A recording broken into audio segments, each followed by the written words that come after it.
Alright. तो जैसा बेटा मैंने लास्ट क्लास में आपको बताया था कि आप अगर एल्कली मेटल है लिथियम और लिमिटेड सप्लाई अगर आप करोगे तो ये Li2O बनाएगा, सोडियम प्लस ऑक्सीजन लिमिटेड करोगे तो ये Na2O बनाएगा, अगर लिमिटेड ऑक्सीजन दे रहे हो। लिमिटेड नहीं दे रहे हो, if O2 is enough then it's preferred product and dominating product is sodium peroxide.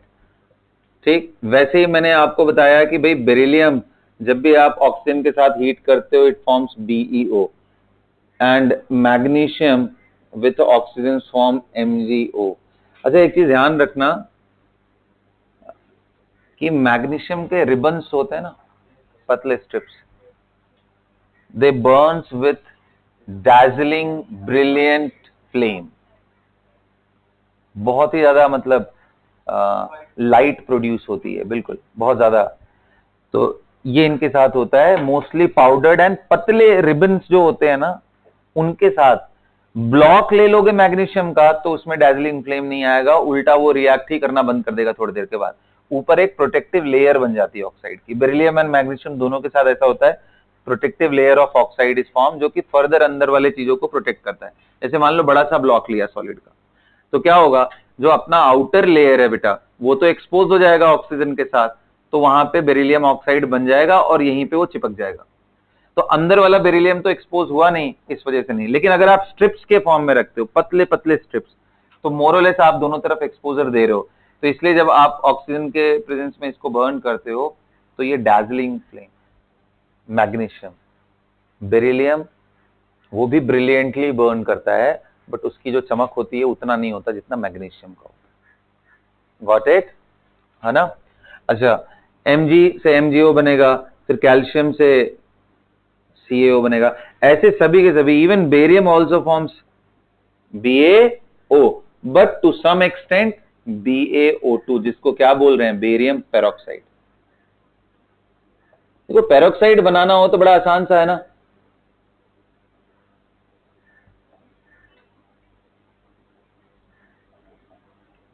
बड़ा आसान सा है। क्या है, आपको -2 O2 - 2 लेना है। और बेरियम का पेरोक्साइड बनाना था तो इसलिए बेरियम को आप क्या लोगे, +2 के फॉर्म में। तो ये +2 है, ये -2 है, दोनों का चार्ज बैलेंस करने के लिए हमें 1:1 रेशियो में लेना पड़ेगा, तो फॉर्मूला बन जाएगा BaO2। चार्ज बैलेंसिंग भी मैंने आपको लास्ट क्लास में समझाया था कि जब भी आप आयनिक स्पीसीज ले रहे हो तो ऐसे उन्हें हमेशा रखना है जैसे कि नेट चार्ज उनका 0 आ जाए, है ना। इंपॉर्टेंट प्रॉपर्टी क्या है, एल्कली मेटल में ऐसा कोई भी मेंबर नहीं है जो वेरिएबल वैलेंसी शो करे, मतलब एक से ज्यादा उसके स्टेट्स हो, सबके सब +1 होते हैं। ऐसे ही एल्कलाइन अर्थ मेटल में सभी के सभी कौन से स्टेट में है, बोलो, यस, बाइवेलेंट है, +2 स्टेट में। अब ये जो प्रॉपर्टी हमने देखी है किसके केस में, for the case of alkali and alkaline earth metal, ये आपको आगे देखने को नहीं मिलने वाला है ना। तो हेडिंग डालो, general properties of d block, general properties of d block metals, general properties of d block metals.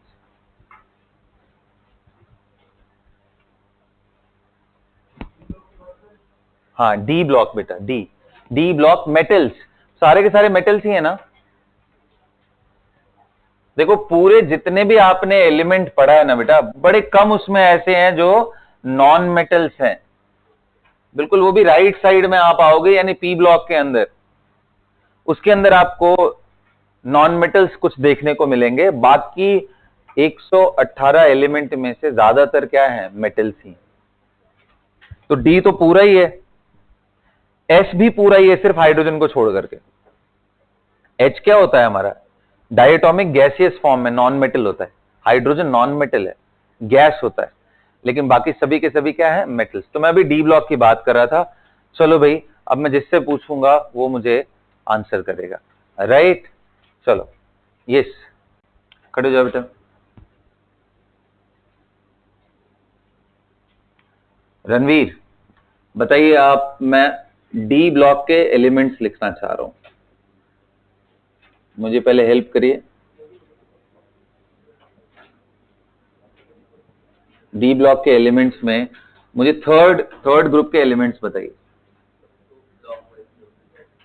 Third group के एलिमेंट्स बताओ। स्कैंडियम,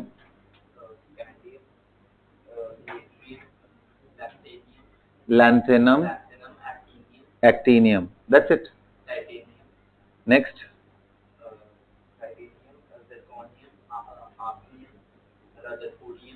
बहुत बढ़िया।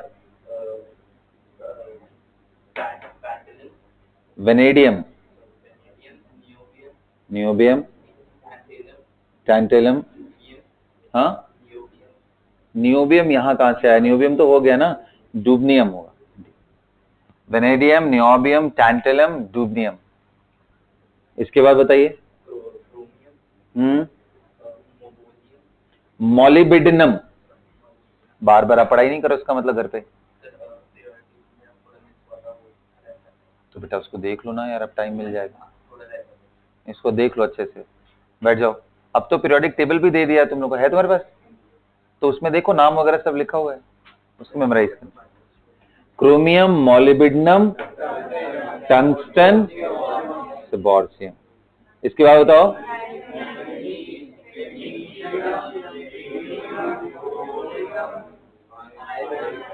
Iron, ruthenium, osmium.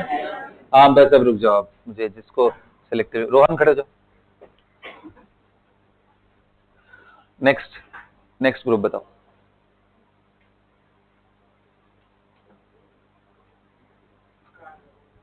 Next group iron है। कार्बन तो नॉन मेटल्स में मिलेगा अभी।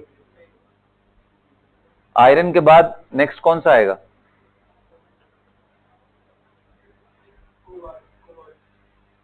हाँ, Fe के बाद CO आएगा। चलो बताओ, CO के नीचे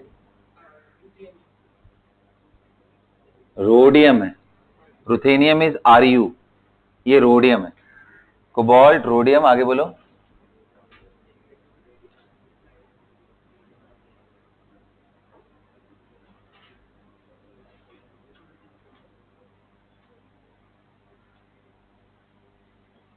अनीश खड़े जाओ, कंप्लीट करो इसको। कोबाल्ट, रोडियम, इसके नीचे बताओ।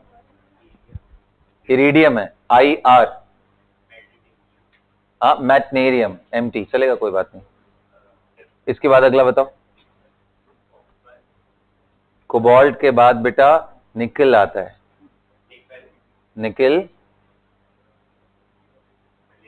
निकल को पकड़ के पीटो। हाँ, निकल, पैलेडियम, प्लैटिनम, डार्मस्टेटियम, DS। बैठ जाओ, पढ़ो यार, थोड़ा सा पढ़ाई करो अब ना, अब हो गया हम लोग का, अब थोड़ा सीरियस नोट पे करना है। बैठ जाओ, ऐसे काम नहीं चलेगा। मैंने बोला था इनका यूज बहुत ज्यादा है, सबको एकदम बिठा के रखना है अब। चलो समर्थ खड़े हो जाओ, आगे बताओ। Copper, silver, gold, roentgenium, zinc, cadmium, mercury, copernicium. ठीक है, बैठ जाओ। तो ये तो है बेटा डी ब्लॉक के एलिमेंट्स पूरे के पूरे। और मोस्टली आप ये बोल लो कि इनकी प्रॉपर्टीज सबसे कम हमें पढ़नी है, सबसे ज्यादा डिस्कशन करना है इसका। अब इनको बोलते हैं, इनके नाम लिख लो बढ़िया से ना। इनको बोलते हैं, ये यहां से यहां तक पूरा हॉरिजॉन्टल जो रो है उसको बोलते हैं 3D सीरीज। क्या बोलते हैं? कोई आपसे पूछे 3D सीरीज के मेटल्स बताओ, तो आप बोलोगे scandium, titanium, vanadium, chromium, manganese, iron, cobalt, निकल, कॉपर एंड जिंक। ये जो 10 एलिमेंट्स है they belong to 3D series. अब ये 3D 4D 5D क्यों बोलते हैं, कहानी आगे, अभी तो बस याद करो तुम लोग, ठीक। ये कौन से है? 3D सीरीज के। ये 4D सीरीज। ये कौन सा है बेटा? 5D series. और ये कौन सा है? 6D series. लिख लो अच्छे से इसको।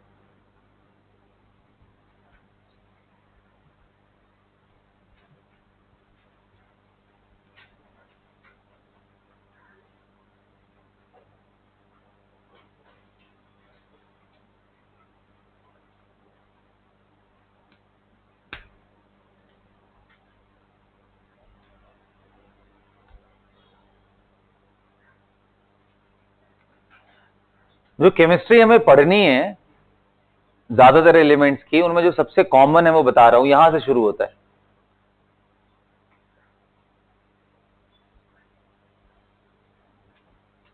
और उनमें भी अगर मैं हाईलाइट करूं तो 3D के पूरे यहां से यहां तक, 4D का आपका यहां से शुरू होगा, palladium, platinum, silver, gold, cadmium, mercury.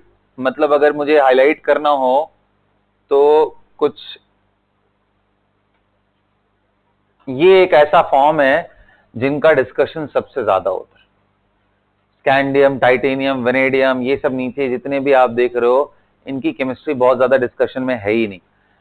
अब देखो, आप कहोगे कि सर ऐसा क्यों? देखो, मेटल्स हमारे पास बहुत सारे नोन, डिपेंड करता है कि हमारे प्रैक्टिकल लाइफ में, डेली लाइफ में कौन सा मेटल कितना कंट्रीब्यूट करता है, उसके हिसाब से उसकी प्रॉपर्टीज हम डिटेल में पढ़ते हैं। जैसे iron, you can not deny, everywhere iron is there, isn't it?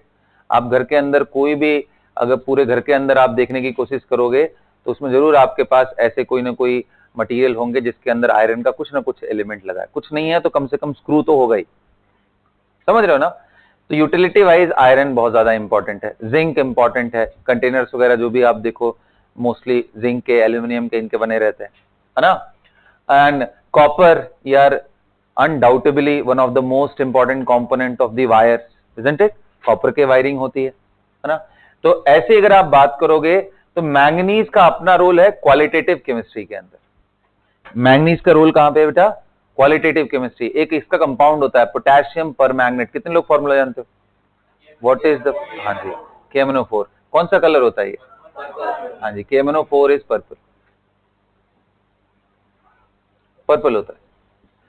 तो इनका क्वालिटेटिव केमिस्ट्री में बड़ा यूज है, मतलब कि इसके पर्पल कलर का यूज करके हम कई सारे केमिकल्स को डिटेक्ट करते हैं ना, कि जो भी हमने सैंपल लिया है वो कौन सा है, उसमें काफी हेल्प करता है हमारा KMnO4। ऐसे ही क्रोमियम का आपको मिलेंगे कंपाउंड्स, वो क्या है? K2Cr2O7 and K2CrO4। इसका नाम क्या है? Potassium dichromate. नोट कर लेना बेटा जिनको नहीं मालूम है ना, इसका नाम क्या है? पोटेशियम पर मैंगनेट।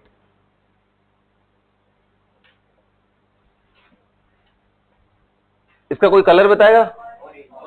हाँ जी, इसका ऑरेंज होता है। वेरी गुड, क्या बात है यार, तुम लोग बहुत प्रिपेयर्ड। और ये बताओ K2CrO4 येलो होता है, पूरा प्रॉपर येलोइश नहीं, येलो ही है वो। सो क्या बोलते हैं? Potassium chromate. पोटेशियम क्रोमेट, जैसे मैंने आपको बताया था H2O2 एक पावरफुल ऑक्सीडाइजिंग एजेंट भी है। Like that KMnO4 is also a powerful oxidising agent, है ना? ये भी मतलब अगर किसी भी जगहों पे आपको ऑक्सीडाइजिंग एजेंट का यूज पड़ रहा है तो आप उसमें KMnO4 को यूज कर सकते हो। So very popular reagent. जब हम लोग मोल के रेडॉक्स की चीजें पढ़ रहे होंगे तो इनके बिना वो पॉसिबल ही नहीं है, ये इतने इंपॉर्टेंट केमिकल्स है, राइट? तो this is purple, this is orange and this is yellow. ये सब लिखते चलना छोटे छोटे पॉइंट्स में, सब लिखते चलो। हाँ जी,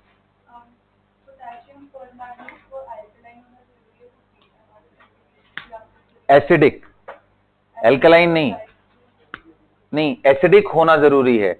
इन सभी के लिए अगर आप चाहते हो ऑक्सीडाइजिंग मीडियम मिले इनको, मतलब सॉरी ऑक्सीडाइजिंग प्रॉपर्टी आप इनका बेस्ट यूटिलाइज करना चाहते हो, acidic medium is the best environment. Okay, alkaline medium में ये वीक हो जाते हैं। इनका एक टेस्ट आपने पता नहीं अगर किया है या नहीं, cold alkaline dilute KMnO4, cold alkaline dilute KMnO4 is used to test the presence of carbon double bond carbon qualitative chemistry में। तो वीक होता है, वहां पे OH क्रिएट करता है एंड खुद इसका कलर डीकलराइज हो जाता है, जो इसका पर्पल कलर है वो डीकलराइज हो जाता है। So that is use. But अभी चलो उसको बेयर्स रिएजेंट बोलते हैं, वो सब आएगा अभी, ऑर्गेनिक में बहुत आगे है वो सब चीजें। ठीक है, यहां तक लिख लिया आप लोगों ने? तो अब आते हैं कि डिफरेंस क्या है। सबसे पहला डिफरेंस तो ये है कि डी ब्लॉक की डेंसिटी काफी ज्यादा है as compare to s block elements. इनकी रिएक्टिविटी काफी कम है as compare to s block. S block वाले तो ऐसे थे कि पानी में भी डाल दो तो रिएक्ट कर जा रहे, इनको पानी में आप ड्रॉप करके छोड़ दो, आयरन के रॉड को छोड़ दो, कुछ नहीं होगा अनलेस उसके अंदर इलेक्ट्रोलाइट प्रेजेंट हो। लास्ट टाइम भी बताया था कि भाई रस्टिंग के लिए ऑक्सीजन भी चाहिए और इलेक्ट्रोलाइट भी चाहिए, तब जाकर के वो रस्टिंग फिनोमेना एक्सिलरेट होता है, वरना बहुत स्लो प्रोसेस है। डिसॉल्व ऑक्सीजन है, मैं कहां बोल रहा हूं कि नहीं है। तो इसलिए तो रस्टिंग होता है ना पानी के अंदर। कौन से पानी के अंदर? जिनके अंदर मिनरल्स डिसॉल्व होते हैं, जैसे लेक वगैरह के अंदर चले जाओ। और सबसे ज्यादा बड़ा सोर्स कौन सा है? समंदर। The sea water is salty in nature. आप में से कितने लोग विजिट किए हो कभी ना कभी अपने अभी इस छोटे से लाइफ में? छोटा लाइफ तो नहीं है खैर, 15-16 साल बहुत बड़ा होता है, बट अभी एक्सप्लोर करने के मामले में अभी फ्रीडम कम है तुम लोग को। 2 साल के बाद फिर फ्रीडम ही फ्रीडम रहेगा जिंदगी में, है ना? तो उसके बाद ज्यादा घूमोगे। बट कितने लोग एटलीस्ट एक बार समंदर विजिट किया है, एटलीस्ट उसमें नहाया हुआ है, एंड समहाउ और अदर आपने सिप किया है उसके वाटर को? नॉट कंप्लीटली, एटलीस्ट वो आ ही जाता है भाई। How will you avoid that? कितने लोग हाथ उठाओ। अच्छा, ये सब पहाड़ों वाले लोग हैं, ठीक है, चलो करो। तो आप देखो उसके अंदर बहुत ज्यादा एक्सेसिवली डिसॉल्व मिनरल्स होते हैं, बहुत ज्यादा होता है, प्रॉपरली नमकीन होता है वो, बिल्कुल एकदम जैसे सॉल्ट मिला दो ना अच्छा खासा। और आपको मालूम है भाई उसी की ड्राइंग कर करके तो सॉल्ट बनाया जाता है ना। जैसे हम लोग इधर हार्वेस्टिंग करते हैं ना, ऐसे सॉल्ट की हार्वेस्टिंग होती है समंदर वाले इलाके से। किसी तरीके से पानी को एक्सट्रैक्ट करके उसको ऐसे जगह पे रखा जाता है जहां से वो इवोपरेट हो सके। जो बचा हुआ है उसको फिर अच्छे से क्लीनिंग वगैरह करके फाइनली जो आपके पास टाटा नमक, देश का नमक जो आता है आपके पास, वो आपको बड़े रिफाइनिंग प्रोसेस, तो वो सब वहीं वहीं से सोर्सेज हैं, है ना। हमारे जो नॉर्मल लेक्स हैं, अनलेस अगर कुछ एक्सेप्शनल हो तो अलग बात है, इतने ज्यादा उसके अंदर डिसॉल्व मिनरल नहीं होते। तो रस्टिंग का प्रोसेस बहुत फास्ट होता है समंदर के अंदर एज कंपेयर टू नॉर्मल। हाँ, क्या क्या पर किसमें बेटा? देख, मैंने नॉर्मल आयरन की बात करी। Steel is not a normal iron, ये मिक्सचर होता है। स्टील मिक्सचर होता है, नॉर्मल आयरन प्योर आयरन नहीं होता है। मैं प्योर आयरन की बात कर रहा हूं। तो एलॉय और इन सब की प्रॉपर्टीज आराम से पढ़ेंगे, इसके चांसेस बहुत रिड्यूस हो जाते हैं स्टील में, है ना। हो गया बेटा, यहां तक क्लियर है? अच्छा, तो आप लिखना शुरू करो। The metals of d block are quite dense,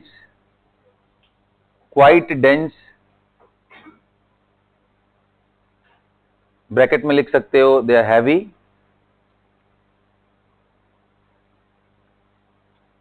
much less reactive than S block metals, much less reactive या less reactive as compared to S block metals.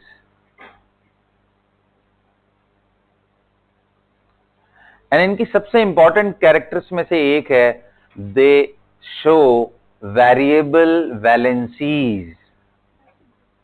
लिखिए आप, most of the elements of D block shows variable valency, shows variable valency.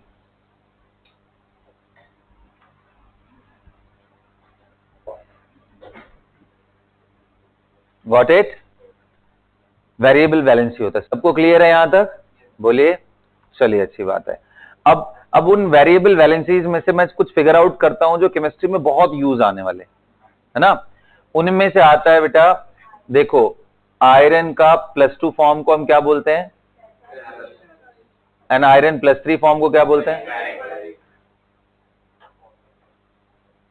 है ना। अब मैं इनके कुछ compounds आपको बताता हूं।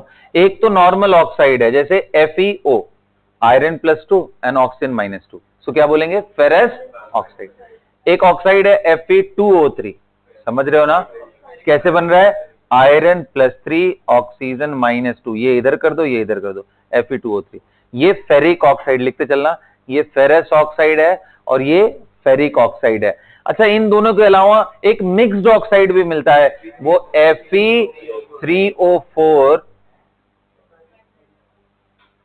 Fe3O4, Fe3O4 is a mixed oxide, इन दोनों का कॉम्बिनेशन है। इसको ढंग से लिखोगे तो ऐसे लिखा जाता है, ये FeO dot Fe2O3, that's why we are saying it is a mixed oxide ना। इसमें +2 भी है एंड +3 भी है, इसलिए फॉर्मूला ऐसा देखने में होता है।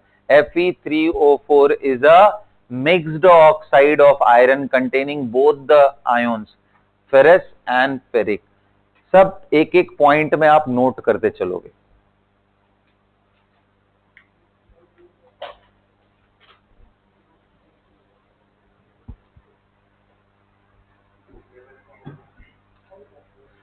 Ferrous oxide is FeO and Fe2O3 is ferric oxide and Fe3O4 is a mixed oxide। हाँ बोलो, बिल्कुल है नाम इसका, तो बोलो कौन बता, हाँ बताओ। हाँ मैग्नेटाइट, वही ना। हाँ वो भी बोल सकते हैं, बट इसका नाम क्या है ऐसे popularly known with the name magnetite. नहीं ऐसे बोलते नहीं है इसको, बट बोल सकते हो, नाम लिखो इसका मैग्नेटाइट। किन की प्रॉपर्टीज में होगा ना, +2 +3 करने से बहुत फर्क पड़ता है, चार्जेस कम ज्यादा करने से बहुत फर्क पड़ जाता है। ठीक है, कोर केमिस्ट्री में जब चलेंगे ना तब इसकी प्रॉपर्टी, अभी तो बस मैं इंट्रोड्यूस करा रहा हूं यार तुम्हें, ताकि इनको जब हम नॉर्मल मोल एंड इन सब चीजों में यूज करूं तो तुम्हें एकदम अटपटाना सा ना लगे कि हाँ ये सब थोड़ा सा तो हमने पढ़ा है। तो Fe3O4 is a mixed oxide, इसका मिनरल नेम क्या है, मैग्नेटाइट। और Fe2O3 को क्या बोलते हैं, hematite. Hematite, this is a mixed oxide, M से याद रखना, मिक्स्ड ऑक्साइड, M से मैग्नेटाइट, याद रहेगा। And hematite highest oxidation of iron +3, तो उसका जो फॉर्म है यानी फेरिक ऑक्साइड को ही क्या बोलते हैं, हेमेटाइट। एंड ये क्या हो गया, मिक्स्ड ऑक्साइड। यहां तक क्लियर है। तो ये मैंने किसके बारे में बताया बेटा आपको, आयरन के बारे में आपको समझाया कि देखो वेरिएबल वैलेंसी है, आयरन 2+ में भी है और आयरन 3+ में भी है। अगला पॉइंट लेते हैं, आयरन के बाद अगला इंपॉर्टेंट मेटल जो बहुत ज्यादा यूज होता है वो है copper. Copper +1 and copper +2। Copper +1 को क्या बोलेंगे, क्यूप्रस, और ये क्या होगा, हाँ जी क्यूप्रिक।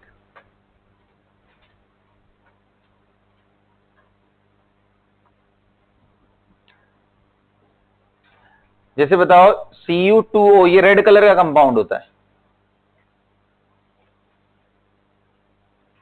एंड CuSO4.5H2, बड़ा इंटरेस्टिंग सा है, ये हाइड्रेटेड कंपाउंड है, बोलते हैं पानी को भी चिपका के रखा है and still it is solid. बड़े यूनिक कंपाउंड आपको मिलेंगे। तो मैं बेसिकली आपको बता रहा हूं, इसको अगर आप भूल जाओ तो this is normally copper sulphate, वैसे ये लाइट ब्लू होता है, ये बल्कि टेस्ट भी होता है पता है।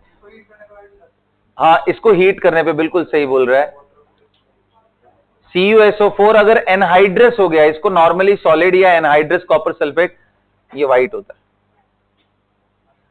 मतलब इसमें बोलते भी, अगर आपको पानी का टेस्ट करना है कि ये पानी है या नहीं, भाई लिक्विड तो कई सारे होंगे जो पानी जैसे दिखेंगे, water is colourless, there are many liquids like that which are colourless, right.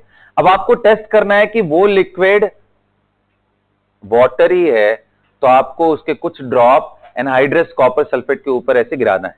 अगर वो ब्लू कलर हो गया तो इसका मतलब वो लिक्विड पक्का वाटर ही था। So it is very very important. इनका यूज इसलिए बता रहा हूं, why I'm not telling you anything about MgSO4.7SO4 7H2O sorry, वो क्यों नहीं बता रहा हूं, उसका क्वालिटेटिव में यूज नहीं है। कंपाउंड्स बहुत सारे हैं बट जिनके यूजेज हैं उनको मैं पहले आपको बता रहा हूं ताकि आपके दिमाग में अच्छे से सेटल हो जाए।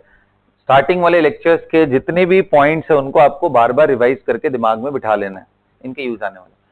तो copper sulphate .5H2O cupric sulphate है, ये pentahydrate, cupric sulphate pentahydrate. Pentahydrate मतलब 5 वाटर मॉलिक्यूल इसके साथ जुड़े हुए हैं।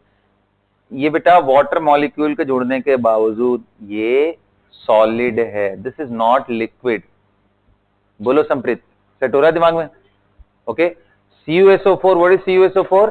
एनहाइड्रस कॉपर सल्फेट, जिसमें से पानी निकाल लिया गया, anhydrous copper sulphate. CuSO4 is anhydrous copper sulfate. It is white in color. When we add few drops of water to it, it changes to blue. And इसका पानी के अंदर 2 ड्रॉप के बजाय क्या, मान लो आपने पूरा ढंग से 1 लीटर पानी डाल दिया, तो क्या होगा, तो पूरा सॉल्यूशन आपका लाइट ब्लू हो जाएगा, लाइट ब्लू कलर का सॉल्यूशन डेवलप हो जाएगा। और ये क्या मैं कोई नई बात बता रहा हूं? नहीं जी, आपने ना 9th-10th की किताबों में ये कहीं ना कहीं पढ़ा होगा कि जिंक रॉड को जब हम ब्लू कलर के कॉपर सल्फेट सॉल्यूशन में डालते हैं, ये ब्लू, तो थोड़े टाइम के बाद ये कलरलेस हो जाता है। जिंक रॉड को या जिंक स्ट्रिप को जब आप यहां ऐड करोगे तो थोड़े टाइम के बाद कलरलेस, तो ये आप ब्लू कलर यहां पढ़ते हो, उसको बस मैंने आपको दिखाया है यहां पे। Even 5H2O is also blue color. Got it? Okay जी, तो ये हो गया क्यूप्रस एंड क्यूप्रिक के बारे में। ऐसे ही एक इंटरेस्टिंग सा चीज होता है, हाँ, ये क्यूप्रिक सल्फेट पेंटाहाइड्रेट, और ये सिर्फ क्यूप्रिक सल्फेट है। एनहाइड्रस क्यूप्रिक, एनहाइड्रस मतलब which is free from water, anhydrous copper sulphate इसको बोलेंगे, कॉपर सल्फेट भी बोलते हैं, क्यूप्रिक सल्फेट भी बोला जाता है, क्योंकि +1 फॉर्म में वो सल्फेट बनाता ही नहीं ना। अच्छा जी, अब इसके बाद मैं और दिखाता हूं आपको। Hg very interestingly exist in 2 form, Hg2+2। क्या नाम लेंगे इसको? मत। अच्छा देख रहे हो, इसके अंदर भी 2 नीचे लग गया, इसका मतलब कि ये बेसिकली मर्क्यूरी के बीच में कोई ना कोई बॉन्ड है जो इनको बांध के रखा हुआ है, और इस पे +1 इस पे +1, इसका नाम क्या है? मर्क्यूरस। लिखो ये बात, मर्क्यूरस। Hg2+2 को क्या बोलते हैं? मर्क्यूरस।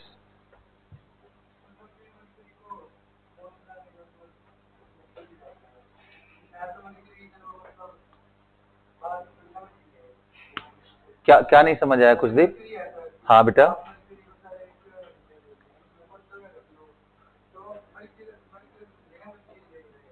मर्क्यूरी को बोतल में रखोगे ना तो वो मर्क्यूरस होगा ना तो वो मर्क्यूरिक होगा, वो सिर्फ मर्क्यूरी है।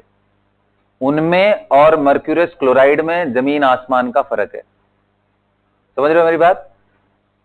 प्योर मेटल की प्रॉपर्टीज बिल्कुल अलग होती हैं, जब वो किसी और से कंबाइन कर जाए उनकी प्रॉपर्टीज अलग होती हैं। नहीं बेटा, देखो एक स्पीशीज है Hg2+, देखो ये डाउट तुम्हें तब भी आना चाहिए था जब आपने डिस्कशन किया था O-2 एंड O2-2। इनमें जो डिफरेंस आपको दिख रहा है वही डिफरेंस इनमें भी, ठीक है। चार्जेस आप हटा दोगे तो वो आयोन्स नहीं होगा, तब तो वो प्योर लिक्विड मर्क्यूरी। तो Hg का इनके बीच में बॉन्डिंग होता है, ये इंटैक्ट होते हैं। फर्क ये है कि एक मर्क्यूरी पे +1 स्टेट है, एक मर्क्यूरी पे +1 स्टेट है। ऐसे ही 2+ पे आओगे तो ये बिल्कुल फ्री फॉर्म में एग्जिस्ट करता है, इसको क्या बोलेंगे? मर्क्यूरिक। अब इनके मैं 2 कंपाउंड्स आपको डिस्कस करता हूं। एक है देखो Hg, one of the compound is Hg2Cl2, it is written like that. अब आप चाहो तो इसको सिंपल रेशियो के फॉर्म में सोचो तो इट इज HgCl, बट नहीं लिखते कभी उसको। ये बात समझने के लिए कि भाई ये HgCl नहीं लिख सकते इसको, क्योंकि HgCl लिखने से ये अपीयर होता है कि एक सिंगल मर्क्यूरी आयोन है और उस पर सिर्फ +1 चार्ज है, जबकि रियलिटी इसमें क्या है? 2 Hg के एटम एक दूसरे से कंबाइन किए हुए हैं और दोनों पे +1 चार्ज है, इसलिए इसको ऐसे ही लिखा जाता है। This is mercurous chloride everyone, ये भी व्हाइट कलर का होता है, और HgCl2 मर्क्यूरिक क्लोराइड ये भी व्हाइट कलर का होता है। लिखते चलो ये सब पॉइंट्स बना करके। Mercurous chloride, mercuric chloride, and both of them are white.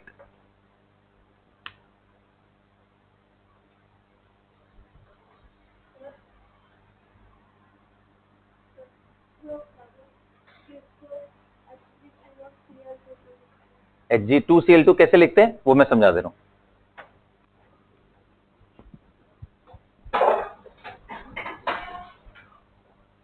देखो, आप अगर इसको क्लोराइड के फॉर्म में लिखना होगा तो आप कैसे लिखोगे? तो मैंने बोला पहले कैटायन फिगर आउट करो, ये 2+, और क्लोराइड पे क्या चार्ज होता है बेटा? -1। तो आप इसको इधर लेके आओ, इसको इधर लेके आओ, क्या फॉर्मूला बन जाएगा? 2Cl2, वही मैंने लिखा है। सो this is mercurous chloride Hg2Cl2। Is that clear? Charges balance करने के लिए ये क्या बन गया? HgCl2, है ना? ये बड़ा कोरोसिव सब्सटेंस होता है, इसका नाम है कोरोसिव सब्लिमेट, और इसको कैलोमल बोलते हैं, कैलोमल। दिस इज नोन, ये इसका कॉमन नेम है केमिस्ट्री में, ये बड़ा मशहूर है इस नाम से, कैलोमल। और इसको क्या बोलते हैं? Corrosive sublimate. HgCl2 का नाम क्या होता है? Corrosive sublimate. HgCl2 is corrosive sublimate. बहुत डिफरेंस है, बहुत डिफरेंस है डिफरेंसेस। आएगा बेटा, इसलिए मैंने बोला था तुम लोग को, देखो मैं इसीलिए मेंटली प्रिपेयर कर रहा हूं कि केमिकल बॉन्डिंग तक तुम्हें हर दिन बहुत कुछ सीखने को मिलेगा। अभी तो केमिस्ट्री, मतलब ऑनेस्टली बताऊं, अभी तो केमिस्ट्री का मैं ABCD भी तुम्हें कुछ नहीं डिस्कस किया हूं। अभी तो बस तुम्हें तैयार कर रहा हूं कि पहले एलिमेंट से तुम इंट्रोड्यूस तो हो जाओ।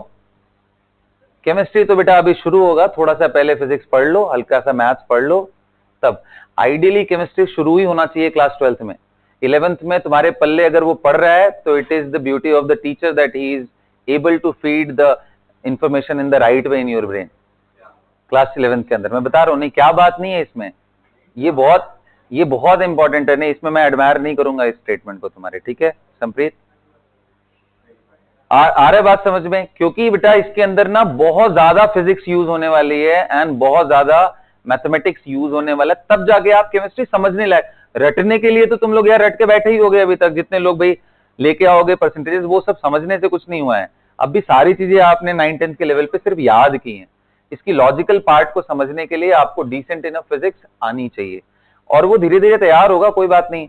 तो मैं स्टार्टिंग में जो जो यूज होगा वो सब मैं आपको समझाते चलूंगा। तो अभी बस मैं आपको फेमिलियर करा रहा हूं कंपाउंड्स के साथ। तो शुरू कब होगा बताऊं?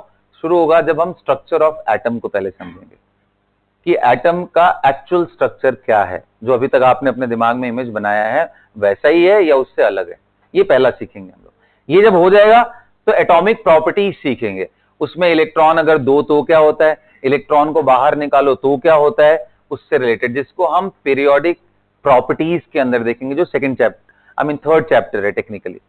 फिर आएंगे केमिकल बॉन्डिंग। अब दो एटम अगर आपस में रखे हुए हो तो वो किस तरीके से कंबाइन करते हैं, वो है उनके बीच के स्ट्रक्चर को समझना, उनके बॉन्ड को समझना। एंड वो चैप्टर सबसे इंपॉर्टेंट है पूरे 11th-12th की केमिस्ट्री समझने के लिए। सबसे ज्यादा जरूरी है केमिकल बॉन्डिंग। तो वहां तक सीख जाओगे तब तुम्हें पता चलने लग जाएगा कि इन सब में डिफरेंसेस क्या है, अपने आप ही समझ में आने लग जाएगा, मुझे बहुत कुछ बताने की जरूरत नहीं। तो यहां तक वेट करो बस, उसके बाद तुम लोग फिर जो बोलोगे मैं सुनूंगा, कोई दिक्कत नहीं है, उसके बाद आर्गुमेंट करेंगे। अभी तो बस जो बता रहा हूं उसको सुनो, उसमें कोई कंफ्यूजन है तो वो पूछ लो, बस उतना ही करना है। हाँ जी, अभी क्या बोल रहे? कौन सा? हाँ, दोनों ही वाइट होते हैं, बोथ है। हाँ बोलना संप्रीत को। प्रैक्टिकल्स, यार प्रैक्टिकल्स टेक्निकली पॉसिबल नहीं, क्योंकि उसके लिए लैब पूरा स्टैब्लिश करना पड़ेगा। तो ठीक है, मैं ट्राई करूंगा। नहीं, वो सब थोड़ा सा डेंजरस होता है, मतलब इतना। और आजकल तो यार वैसे भी अब तुम लोग को टेंशन इसलिए नहीं लेना चाहिए यार, internet is flooded with that kind of practicals, right? तो वही, इसीलिए तो वीडियोग्राफी होती है बेटा, ताकि आप उसकी माइन्यूट चीजों को देख सको विजुअली। कोई बात नहीं है, अपने से करोगे तो देखो, लेबोरेटरी में एक्सपोजर अप टू क्लास 12 थोड़ा कम ही दिया जाता है। आप देखो केमिकल जो भी रखे रहते हैं ना, मालूम है कि बच्चे नटोरियस हैं, वो जाएंगे, वो पता चला कुछ भी बिना दिमाग लगाए एक दूसरे को मिक्स करने लगेंगे।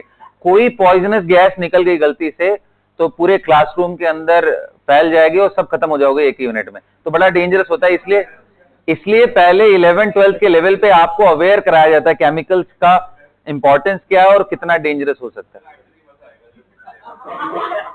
अब भाई, अब तुम अलग, तुम्हें मजा आएगा, तुम्हारे साथ अलग एक्सपेरिमेंट करेंगे, तुम वेट में। चलो अच्छा, ठीक कर लिया, इसको नाम लिखो। हाँ